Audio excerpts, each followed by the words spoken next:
The Federal Executive Council has approved the transmission of the proceeds of Crime Recovery and Management Agency Bill to the National Assembly to facilitate the establishment of an agency for recovered assets. The Attorney General and Minister of Justice Abubakar Malami stated this when he briefed State House correspondents on the outcome of the 15th virtual meeting of the Council presided over by President Muhammadu Buhari in Abuja. The Office of the Attorney General of the Federation and indeed the Federal Ministry of Justice presented a council memo today. The council memo is about a bill which we seek the approval of the council to transmit to the National Assembly for passage. It is a proceeds of Crime Recovery and Management Agency bill. It is in essence a bill that is targeted and intended to have in place a legal and institutional framework.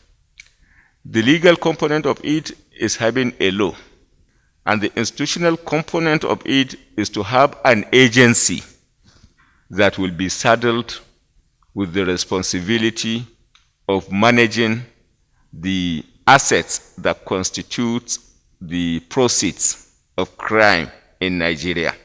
The Minister of Finance, Budget and National Planning, Dr. Zainab Ahmed, who also spoke on the outcome of the meeting, said she presented a memo to the Council in respect of the second quarter GDP report, which was earlier released by the National Bureau of Statistics on August 24. The GDP report showed that the economy went to a negative growth of minus 6.10% in the second quarter, but that the aggregate performance for half year 2020 is minus 2.1%.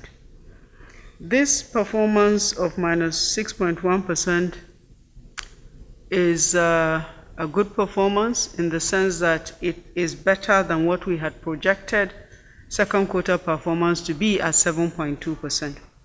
This performance also is a good performance because it outperforms the projections that have been done by the Brentwood institutions, but also it outperforms very developed economies of the world and also economies that are comparable to us. The minister noted that Nigeria's economy had shown some level of resilience in its level of performance. The US, for example, went into a negative growth of 33% for the second quarter 2020 and 19% half year 2020. Similarly, the UK, Canada, Italy, several countries of the world all went into very significant negative growth. So Nigerian economy has shown some level of resilience in this level of performance.